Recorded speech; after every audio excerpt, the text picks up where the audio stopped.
Exciting, Lord. Ang daming pinaka. Ayan, so, sige, pakita mo. Sige, atin na mo ipapakilala ni dear speaker. Balita mo. Sobrang ganda nito. Ay, grabe. Hindi ako tumutulog. Napakaganda na talaga. Ang takad. Alam mo, ayun. Talagang napakaganda. Talagang pinagpapala ng Lord. Amen? So, sige. Partner. Ayan. So, sige. Isa po siya sa first level ni Pastora Sheila Tolentino. At isa po siya sa mga advisor ng ating working generation. Ayan. Palakpakan natin ang Lord sa buhay ni Miss Claudine Torres.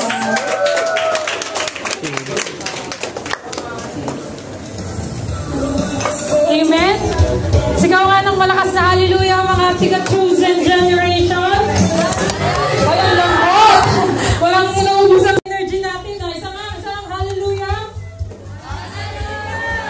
Ang chosen generation. Nasa na energy nyo, nababit pa kayo sa laro.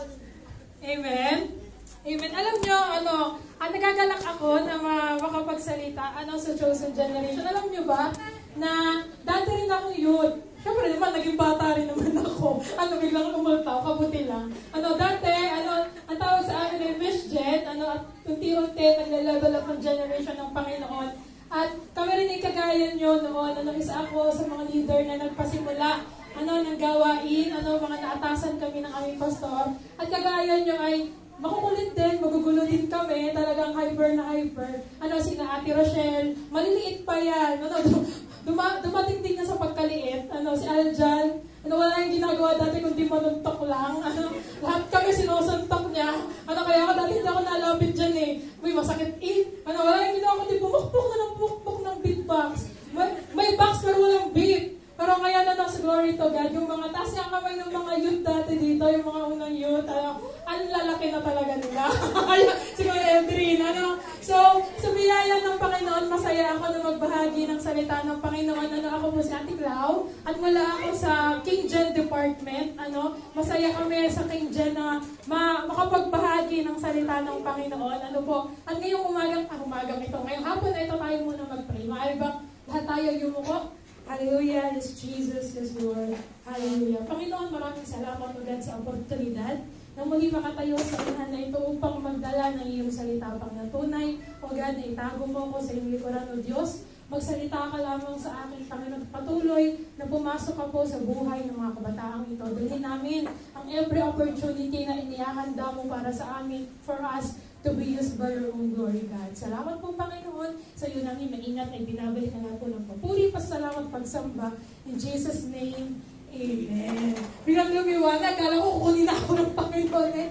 Amen. Maaari ba kawakan mo yung balikat ng katabi mo? Sabi mo sa kanya, makikinig tayo. Amen. Makikinig tayo.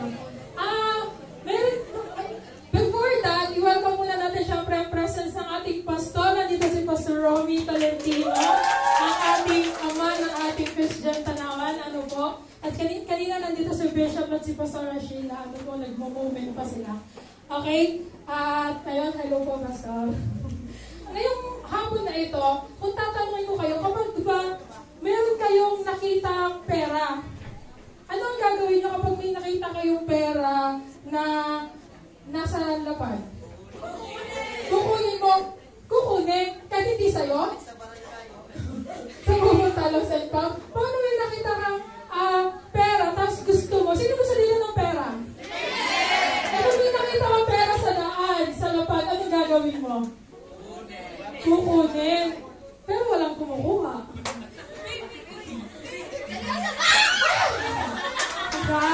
Sino nakakuha yung pera? Si Kuya Mark. Kuya Mark, sa'yo na yan. Di ba pag may bagay kang gusto, dapat kukunin mo. Tama? O meron pa ang isa dito. O bakit bigla kayo sa buhay kanina? Sabi ko, hallelujah. Hallelujah.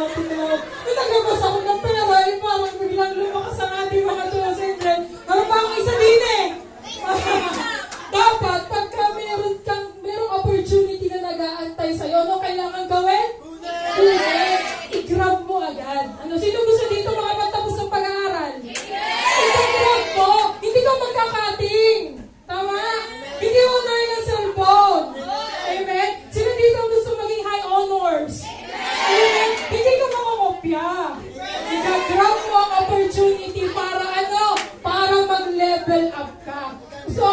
na. Ang lalapit ng mga nasa una doon, ginawa, di sana umuwi ka, may 100 ka. Diba? Sayang! Sayang, kaya nga ngayon sabihin mo sa katabi mo, gagrab natin yung opportunity. And this afternoon, meron akong opportunity na ituturo sa inyo for us to level up. Sino gusto mag-level up? Amen? So, ang title ng topic natin ngayon is Opportunity. Grab the opportunity to level up with Jesus. Amen? Amen? Sino dito gusto mag-level up kasama ang Panginoon?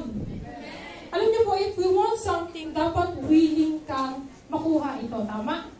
Kung may gusto kang bagay, may gusto kang ma-attain na bagay, dapat willing kang kunin ito. Hindi yung hayaan mo lang na nalaglag. Hinayaan mo yan. O nakatuloy ka, nasa pinakadulo pa yung nakukuha. We must grab the opportunity na nasa harapan mo. Kaya nga, alam niyo, nalulungkot ako nung ako'y high school, nung ako'y graduate. Sabi ko dun sa mga naging achievers at saka mga valedictorian, so talino pa ako dun? Hindi ko ginrab yung opportunity kasi ang basis lang namin dati na pasok, basta makapasa. Basta kasama kami sa lahat. Pero nung umaakyat na sila, kaya ko din yun eh. Hindi ko lang ginalingan. Sino yung mga graduate dito ng, ano na ba kayo? Kasi yung panahon namin, nag-grade 6 lang eh. May grade 6 pa bang nag-graduate ngayon? Meron, tapos grade 12 na? May 10 pa ba? Okay. Sino yung mga nag-graduate ngayong taon? Nag-moving up, nag-level up, sino yung mga bago ng school na papasukan? Kayo ba ay mga nakatingin lang doon sa mga classmates nyo na sinasabitan ng napakadaming medals?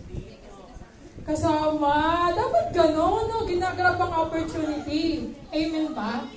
Alam niya sa Bible, there's also characters in the Bible na kung hindi nila ginagrab yung opportunity nila, they wouldn't level up with God. Ang isa kong example dito, sige nga po sa ating screen. Okay po, sige po. There's character in the Bible na kung hindi nila ginagrab yung opportunity, hindi nila may experience yung level up mula sa Panginoon. Una is si King Saul. Kilala ba natin si King Saul? O sige, yung maganda, ipapakilala ko siya sa inyo. He is the son of Kish. Isa yung, may-ari sila ng maraming mga tupahan. At siya ay mula sa tribe of Benjamin. He was also the first king of Israel. Tingnan mo nga yung katabi mukha bang hari yan? Ate Lorraine na ako, babae ako eh. He was an appointed king by the prophet Samuel. At prior to Saul's appointment, siya yung naging, isa siya sa appointed judge of Israel. Alam niyo ba, na itong si Saul, hindi niya gustong maging hari. Kasi nung siya in-appoint na hari, nung binasbasan siya, nakita siya ni Propeta Samuel, binasbasan siya, sinabi ko magiging hari ng Israel. Ano ba ginawa ni King Saul? Umuwi siya, kasi may hinahanap siya may hinahanap siyang tupa yata yung hinahanap niya. At nung nakita niya, inuwi niya, hindi niya pinagsabi sa tatay niyang si Kish, hindi niya sinabi sa Samuel na magiging hari ako, in-appoint ako ng kilalang propetang si Samuel. Wala siyang pinagsabihan. Alam niyo ba, ang appointment date niya mismo, nung sinabi na Samuel, mayroon ng bagong hari, kasi mga Israelita humingi ng hari. Tapos sabi ni Samuel, pag humingi kayo ng hari, kukunin niyo yung mga kaimanan niyo, kukunin niyo yung mga ganito niyo, sige, bigyan mo kami ng hari. Hindi ba nila kilala kung sinong hari? At walang nakakaalam kung sinong hari maliban kay Samuel. Kasi itong si Saul, hindi rin na pinagsabi kung sino yung magiging hari. Nung tinatawag na siya, alam niyo ba, hinahanap kung nasaan si Saul.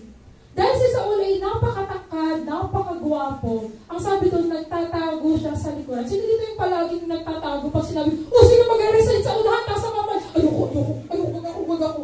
Di ba? Meron bang ganun dito? Pag sinabi, ikaw mag-perform, magaling ako, matawag ako. Ako yun, ako. Ayun lang. Ayaw talaga. Siya, nagtago siya. Ayun niya.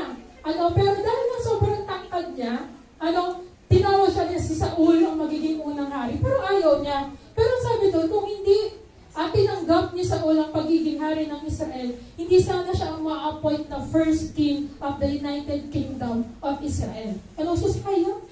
Sayang? Siya yung, hindi sana niya makukuha yung glory na dapat para sa kanya, hindi magiging mga hari yung mga susunod sa kanya. Pangalawang character sa Bible, si Noah. Sino na nakakilala kay Noah? Anong binuild ni Noah? Ark. So itong si Noah, alam niyo ba, sa panahon niya, pinagtatawanan siya ng mga tao. Bakit? Kasi nung nagpagawa siya ng ark, alam niyo ba kung saan? Sa tuktok ng bundok. Saan nakatala, naggawa ng ark sa tuktok ng bundok. Ano ito, lilipad? Ano to, superbook? Ano, hindi. Kaya sabi ng mga tao, sila ka ulo itong si Noah. So, ka nakatala. Ano to, palalangoyin sa lupa ang ark. Ay, sobrang laki ng pinagagawa niya. Pero alam niyo ba, kung itong si Noah ay nagpadala sa mga sinasabi ng mga tao na may ganito daw siya, eh di sana hindi naligtas ang kanyang pamilya at ang bawat mga hayop na kanyang inalagaan doon na pares-pares at hindi maliligtas ang buo niyang sambayan para magpasimula ng generation. Pero yun, ginunaw na lahat ng tao. Pamilya na lang nila Noah natira. Eh kung nagpaano siya sa mga sinasabi ng mga tao, eh di sana hindi sila naligtas. Yung katabi mo kaya, pag kaya sinasabihan niya ng mga tao sa paligid niya, nagpapadala kaya yun. Hindi dapat kasi you will miss out the opportunity. Sabi dito, si Zacchaeus. Sino nakakilala kay Zacchaeus? Si Zacchaeus, siya yung pandak, na siya ay isang tax collector at siya ay makasalanan. Sa panahon ngayon, sino magtitake ng accounting? Mga accounting natin. Sa panahon ngayon, pag mag-accounting ka, magdurugas ka, suwalil ka sa bayan, bakit? Nagnanakaw ka, sabi doon. At alam nyo ba, nung panahon na iyon, makasalanan ng mga tax collector kasi kumukuha sila ng labi sa mga tao. At ito si Zacchaeus, nung narinig niya na paparating si Jesus, ang ginawa ng taong ito, dahil na maliit siya, sino dito yung hindi pinagpala ng tangkad? Nagturo! At least nakaisandaan ka, So alam nyo, itong taong ito, ginawa niya, umakyat siya sa puno. At nung nalaman nagdadaan si Jesus, anong sigaw niya? Jesus! Jesus! Amen? Bakit? Hindi niya minis ang opportunity na siya ay makilala siya ng Panginoon. Ang sabi doon, nang nakuha niya ang attention ng Lord, pinatawag siya ni Jesus at sumama ang Lord sa kanyang tahanan at buong sambayan nila ay naligtas. Paano kung nagpadala siya doon sa limitation na meron siya? So, ibig sabihin, hindi niya ma-experience yung pag-save sa buong pamilya. Sino dito yung gusto mo yung buong pamilya mo ma-experience yung glory ng Panginoon? Na lahat talaga kayo maligtas, hindi lang atiklaw, hindi lang ako, tsaka ang kapatid ko, gusto ko rin yung buong sambayan namin. Ganun ang ginawa niya. Hindi niya minis yung opportunity na makilala si Jesus. Sabi dito si Bartimaeus. Sino nakakilala kay Bartimaeus? Marami na kayong kalala. Dagdag nyo sa mga kilala yung character sa Bible na. Si Bartimaeus in Mark 10, siya ay isang bulag. At alam niyo ba, nung nalaman niya na darating si Jesus, ang ginawa ng taong ito ay nagsisigaw siya, Jesus! Jesus! Anak ni David! Amen? He didn't miss the opportunity. Kahit hindi niya nakikita. Jesus! Hindi mo niya alam yung itsura ni Jesus. Basta nung nalaman na darating si Jesus, he didn't miss the opportunity na ma-encounter ng Lord. Bakit? Kasi gusto niyang gumaling. Kasi ang mga bulag, malakas daw ang pandinig niyan. Tingnan mo kasi na dyan, malakas ang pandinig. Hindi naman bulag yan. Ate Clau, pag chismis, ang bilis. Yung chismis sa kabilang room, alam ko, Ate Clau, wala ka. Meron akong sabi iba, may tenga ako sa lupa. So, alam niyo, itong bulag na ito, hindi niya hinayaan na lalagpas si Jesus, hindi niya ako napapagaling. Ang ginawa ng taong ito, nung siya ay, nung nalaman niya, sisigaw siya, hanggang sa makuha niya yung opportunity na pagalingin siya ni Jesus. Amen? At sabi dito ang huli, si King David. Sino kilala si King David? Si King David, sino tinalo niya? Alam niyo ba, ito si King David is only a shepherd boy at siya ay kilalang-kilala as the champion of the Philistine as he defeated Goliath. At alam niyo ba, na nung siya ay papunta doon sa labanan, alam mo ba sabi ng kapatid niya dito, pagka nandito, makikichismis ka lang naman eh. Totoo yun, yun ang sinabi sa kanya, si David pala, chismoso dati. Pala, uso na talaga ang chismis. Sabi niya, nakikiusi ka lang dito. Kasi si David is only 15 years old. Sino 15? 15 years old lang siya. At sabi doon, 5 foot tall lang siya. Kakoy 5'5", mga ganito siguro si David. Maliit lang siya. At ang sabi doon, itong si David, kung siya ay nagpadala sa kanyang kapatid, o kaya naman, hindi siya sumunod sa kanyang ama. Sabi kasi doon, si David, inutusan lang talaga siya na magdala ng bayan ay, minamaliit ang mga bayan ng Israel. Doon siya nagkaroon ng opportunity na patunayan na totoo ang Diyos. Nasabi niya doon, hindi siya papayag na alipustahin o kaya naman ay yurakin ang pangalan ng Diyos. He didn't miss the opportunity na magpagamit sa Diyos. Biruin niyo, gamit lang, slingshot at saka bato lang. Biruin mo, isang pala matapang at matatag na magdirigma, higante ba, ang lalaban mo, bato lang. Pero sabi, sino na bato na dito? So siya bato lang. Hindi din, ang kalaban niya, ang mga talagang magdirigma ng Israel, magdirigma ng mga Pilisteo. Pero yun mo, mga armored na mga tao, pero ginamit niya bato lang. Pero he didn't miss the opportunity to show na ang Diyos kahit sa bato, kaya niya magpataob ng anumang higante. Amen. At alam niyo po ba, na kung hindi natin i-grab ang opportunity sa daming patotoo sa Bible, ito po ay ilan lamang sa mga napili ko. Pero siguro marami pa kayong kayang idagdag. Hindi natin makikita kung paano nila na-experience, kung paano sila nag-level up sa kanilang relationship sa Lord. Kaya nga yung katabi mo, kaya kayang gawin ng Lord sa buhay ng katabi mo. Paano? Kung sasabihin mo, Ate Clau, hindi ko nga alam kung ano yung opportunity na naghihintay sa akin. Hindi ko nga alam kung papasok pa ako next year. Ano kaya yung sasabihin sa akin ng mga magulang ko? At paano ko ba malalaman yung opportunity na naghihintay sa akin? So may mga bagay pala tayong kailangan gawin for us to see kung tayo po ay, kung gusto natin mag-level up sa Lord. Ang tanong, gusto mo bang mag-level up? Amen? Gusto mo ba na mayroong mga bagay ka pang magawa para sa Panginoon? Ayun, nasagot. 100 ulit. So meron ako dito, sabi dito ay, how to level up with Jesus. Ang kailangan po natin gawin is to grab. Ayan. Ano bang ibig sabihin ng grab? Sige po, click lang ate. Ayan. G stands for get involved. R stands for read the word. A stands for active prayer life. And B is to believe. Amen. Ayan. So, isa-isahin natin yung bawat salita na nakapaloob sa salitang grab. Ayan po. Una is get involved. Saan ba tayo mag-get involved? Una, sa church activities. Ayan. At sino dito yung naka-attend na ng church activities natin? Magtatanong ako. Yung mga gusto mong activities na na-experience mo na dito sa church. Tunay is Kuya Mike. Kuya Mike, ano na yung church activities na na-attendan mo sa church? Full-blooded and IDPH. Okay. Sino pa? Sino bang naka-attend na ng mga church activities? Si Ate Faye? Full-blooded din. Si Ate Michelle? Team building. Basta kain na. Ang dami kasi pagkain ng team building eh.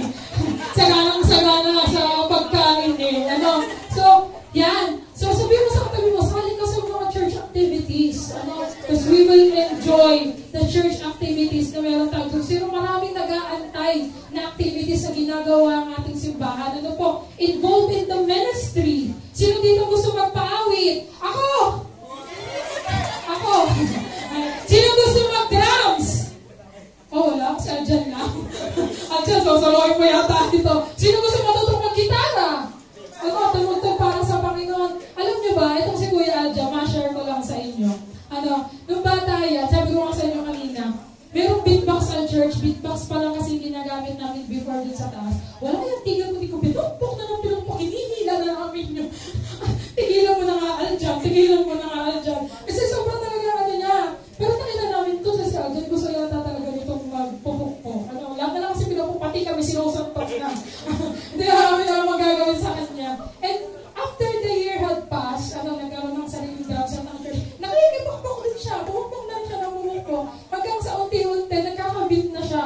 At ngayon ay ginagamit na siya ng Panginoon. Tama ba? Amen? At alam niyo po, tayo din. Tingnan mo yung katabi mo. Ano kaya ang gagawin ng Lord kapag ginrab niya ang opportunity to level up? Ang kailangan pala lang, get involved. Ako, isa din ako sa mga leaders ng church na nung dumating ako dito, sabi ko, ano kaya iambag ko sa simbahan ko rin?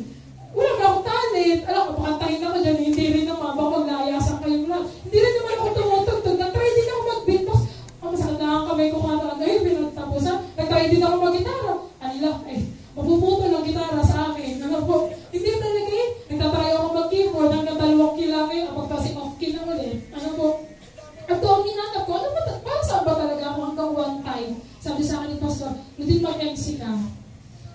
Kung pastor, ako'y nakakatal pag ako'y nagsasalita sa unahan. Kasi hindi pa ako makatingin sa mga tao. Sabi ko, di ko alam kung paano ako magsasalita sa unahan. Pero alam niyo sa biyaya ng Panginoon, ano po, sa 11 years ko yata na pagsiserve sa Misgen, 11 years din po akong MC. At ngayon pa lang po ako nakakapahinga. Sa pagpapayaya ng mga bata, sila naman kasi 11 years na every Sunday laging kasama sa line-up ng MC. Sa lahat ng events, sa lahat ng pangyayari, lahat na ng activities, ano po. Pero sa biyaya ng Lord, may kaya pala siyang gawin sa buhay natin. As we grab the opportunity, wala akong talent. Siguro gagawin ko. Wala naman akong kakayanan. Alam niyo ba, dahil nahasa ako dito sa simbahan, nakakapag-MC ako sa labas. Nakakapag-MC ako sa mga barangay kapag may mga tapusan, sa mga events, birthday, debut, 50, lahat na, pati, team lamay, kasama na ako. Lahat! Team kasal, team buro, lahat yun. Bakit? Nagpagamit kasi sa Panginoon. Amen? Amen? At ngayon, sa biyaya ng Lord, ako ginagamit sa inyong harapan para magpahayag ng salita ng Panginoon. Pangatlo, cell group. Sino dito ang kasali yan sa cell group? Ayan, so marami pa tayong isasama. So, isama natin ang sarili natin. For us to be involved sa mga ganyan, parang cell group. Ginagawa niyo doon, sabi niya may kainan doon. Oo, may kainan doon. Pero bukod doon, pang-apat, church process. Sino dito yung mga nasa process na yung mga kabataan natin? So, talagang ilagay po natin ng ating mga sarili. This coming October, magkakaroon tayo ng encounter. Sumali po tayo sa ating mga live classes para po ma-experience nyo po yung one of a kind experience of the encounter. At syempre, papuli po naman yung Chosen John service. Amen? Kaya ka nga nandito huwag po muna kayo sa Indian, saka sa Mobiles. Kami muna.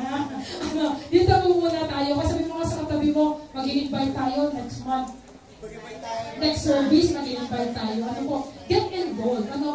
Sabi dito, nang sagang nagle-level na po yung ating community. At saka yung passion natin. Nakikita natin yung sarili natin. As we get involved, nakikilala mo yung katabi mo. Kaya, yung katabi mo, tandaan mo, kung kakalimutan ang pangalan niyan. Amen? Kasi kasama natin yan next service. Pangalawa, sunod na letter G? Tapos ay? R. Okay po, ang sabi doon is, read the word. Sino yung mga chosen generation ba, mahihain pa? Kasi dito sa church, ang usap-usapan namin, kapag mahihain ka pa, ibig sabihin hindi ka doon magde-devotion. Kaya kasi Kuya Mark, wala, ako muna, kahit nasaltot ako, kukunin ka, hindi ako nahihiya. Amen? Alam niyo po, sino dito yung nagde-devotion na, yung totoo? Yung talagang nagagawa ng pag-devotion. Ayan po, alam niyo po ba, na para mag-level up pala tayo kasama ang Panginoon, kailangan, kilala mo yung salita ng Diyos. Dapat pinakinggan natin siya. Sabi sa Romans 10:17, no one can have faith without hearing the message about Christ. Hindi ba tayo magkakaroon ng pananampalataya kung hindi natin naririnig o nalalaman ng salita ng Panginoon? Pag ba nakakuha ka ng, sino dito nakatikim na ng Magnum? Pag sinabi mo masarap yung Magnum, sino hindi ba nakakatikim ng Magnum? Totoo? Pag sinabi mo kayong masarap ang Magnum, maniniwala ka ate? Hindi pa, basta natikman. Siguro hindi ng Word of God. Hindi mo siya na-experience, hindi mo siya binabasa, hindi mo siya minemeditate, hindi mo rin po maiintindihan kung ano yung kapangyarihan ng salita ng Diyos. Kaya nga sabi po sa Joshua 1:8, diba, araw-araw natin dinidilihan ang salita ng Diyos nang sa gayon tayo ay magtagumpay. Sabi doon? Araw at gabi. Kailan? Araw at gabi. Kaya dapat nag-meditate talaga tayo ng salita ng Panginoon. Kasi sabi din sa Matthew 4:4, wala yung bebe. Sabi dito, it is written, man shall not live with the bread alone, but by every word that comes from the mouth of God. So tayo pala, hindi lamang dapat tayo sa mga physical na pagkain. Sino dito yung youth na kasama sa 21 days fasting? Masaya ba yung kain nyo kanina? Kasi ang lyrics, hindi daw unli kanina. Kaya nga, hindi lang pala sa mga pagkain na nakikita natin, kaya kakain kayo dyan. Talaga namang pinaghandaan nila yung pagkain nyo. Pero dapat pala tayo din ay nabubuhay sa salita ng Diyos. At kung hindi daw tayo nagbabasa o nakikinig ng salita ng Diyos, mahirap magkaroon ng pananampalataya. Kaya kung may leader ka dito, tanong mo ate, o kaya kuya, ano po yung devotion? Gusto ko itong matutunan. na sasabihin sa'yo, bakit gusto ko po kasing mag-level up sa Panginoon. Amen? Sabi din dito sa Psalms 119, verse 100. Kaya sabay-sabay natin basahin your word. Sige na. Yung chosen dyan na may kinain na. 1, 2, 3, go! Your word is a lamp to my feet and a light to my path. Amen. So, ang salita pala ng Diyos ay liwanag sa ating bawat hakbangin. Kung hindi mo pala alam yung path na patutunguhan mo, ang salita ng Diyos ang magdadirect sa iyo. Ito yung magbibigay sa iyo ng tamang way para mabuhay dito sa mundo. Pangatlo, GRA, sabi dito, your active life, prayer life. Alam nyo ba, the best weapon of every Christian believer is their daily communication with God. Wala pala tayong pinakamalakas na armor, kundi ang ating buhay pananalangin sa Panginoon. Alam nyo ba itong si King David, kaya siya natagol ng a man after God's own heart, ay dahilan sa malapit siya sa puso ng Diyos. Lahat ng ginagawa ni King David, he always consult God. Lord, sasagutin ko ba mga tao ito? Lord, pagtatagumpayin ko ba ako? Lord, pupuntahan ko ba itong mga lugar na to? He always asks God kung yung gagawin niya. Kaya nga po, napakainam, kahit sa devotion kanina, sa Isaiah chapter 29 niya tayo, wala daw patutunguhan ang taong hindi sumasangguni sa Panginoon. Ganun pala dapat tayo. Lahat ng bagay, we communicate to God.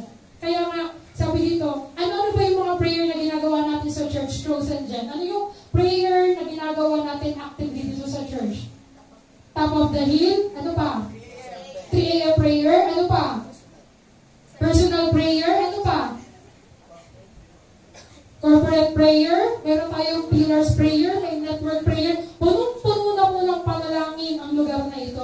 So nagdaos tayo ng 7 days, every Thursday, nandito tayo to General Top of the Hill. Alam nyo ba yung lugar na kinuupuan nyo? Maraming nanalangin dyan para makarating ka. Amen? Alam nyo ba every 3 a.m. nagpipray ang mga youth para lang, para dumating ka. Kaya mga katabi mo, alam mo, pinagpupuyatan ka pala ng invite sa'yo. Grabe, di ba? Kasi kailangan pala, we daily communicate with God. Kung gusto natin mag-grabbing opportunity, dapat hingin mo sa panalangin. Isang weapon na kailangan natin ginagamit kapag may exam ka, kapag may problema sa bahay, kapag may financially tayong kailangan, pray. Pray to God. Activate your prayer life sa Panginoon para makuha mo sa'yo yung bawat naisin mo sa Panginoon. At ang sabi dito, next slide is, sabay-sabay nga tayo, balik natin, more prayer, More power. Less prayer, Less power. alam mo lagi yung sinasabi sa amin ni Pastor, kung gusto daw natin na palagi tayong maka-experience ng kakaibang breakthrough sa buhay natin, magsimula ka sa iyong pananalangin. Amen? Amen. Lastly, ang sabi dito is to believe. Alam nyo ba na ang salitang believe is 249 times written in the Bible. Kaya nga kahit i-divide mo ng i-divide yan, araw-araw may magagamit tayong salita ng Diyos para maniwala tayo sa Kanya. Isa-isahin natin yung mga verses. Maaari bang basahin natin? 2 Thessalonians 2 verse 30. 3, 2, 1, go! And we also thank God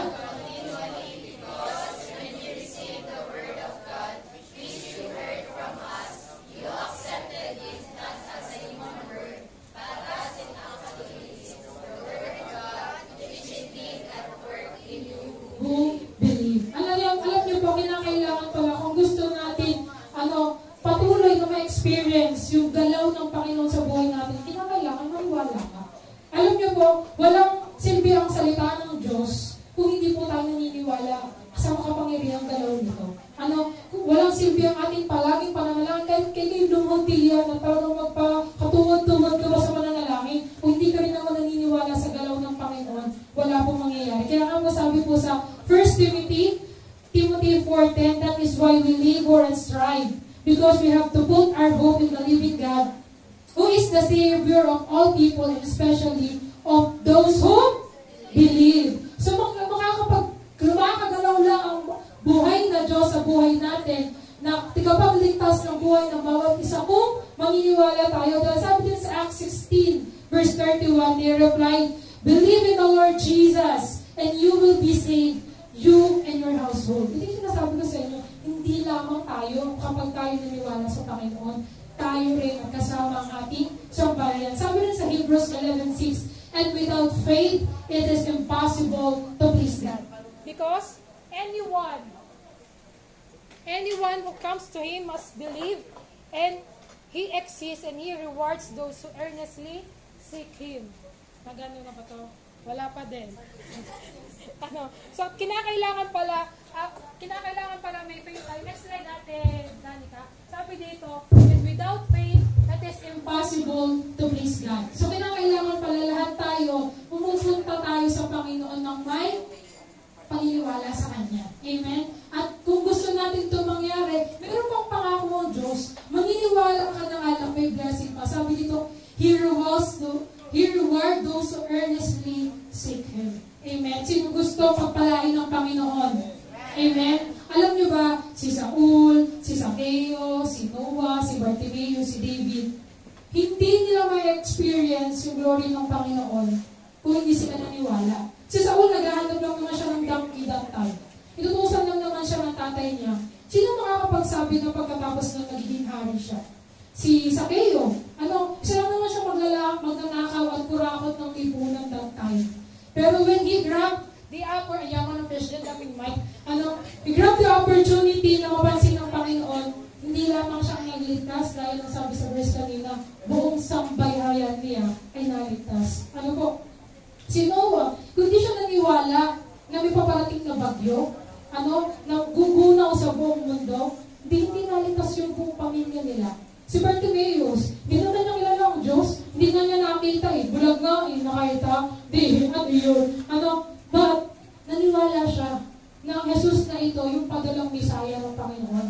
Si David, sarap naman siyang shepherd boy. Sa totoo lang na pinamilihan mo sino yung magiging hari sa pamilya nila, hindi naman siya yung natawag Sabi na nakita ng gwapo, matipon mo, ayan na. Pero hindi siya napili.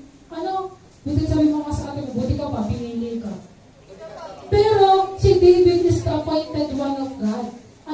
At kung hindi siya sumunod sa Panginoon, di sana hindi siya yung tinatawag ng man after God's own heart. Ang kinakailangan lang pala for us to have this opportunity is for us to believe.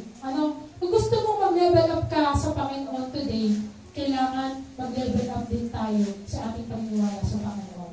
Ano yung kailangan nating apat na gawin? Una, get involved. Pangalawa, read the Word. Pangatlo, active your prayer life. Pang-apat is to believe. At anong malay mo?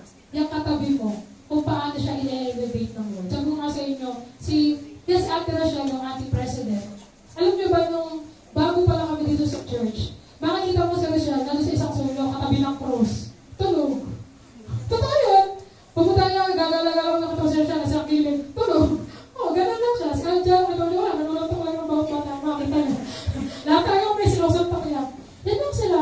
But we didn't know when they grabbed the opportunity to serve God, who they are right now. Today, Ate Rachel is part of King Jen and also one of the primary leaders. Dato mga yung pakalam sa amin. Pagkagawa, wala pakalam. Pero when she grabbed the opportunity, she is now the president of the youth. At ang Kuya Aljan ngayon, dahil ang pangarap lang niya mamigay ng lobo sa mga bata, natatandaan ko. Ngayon, he wants to pastor a church someday. Amen? Hindi natin alam kung magiging sino ka pagkatapos nito. Malay mo yung katabi mo maging presidente, who will never know? Maging manager.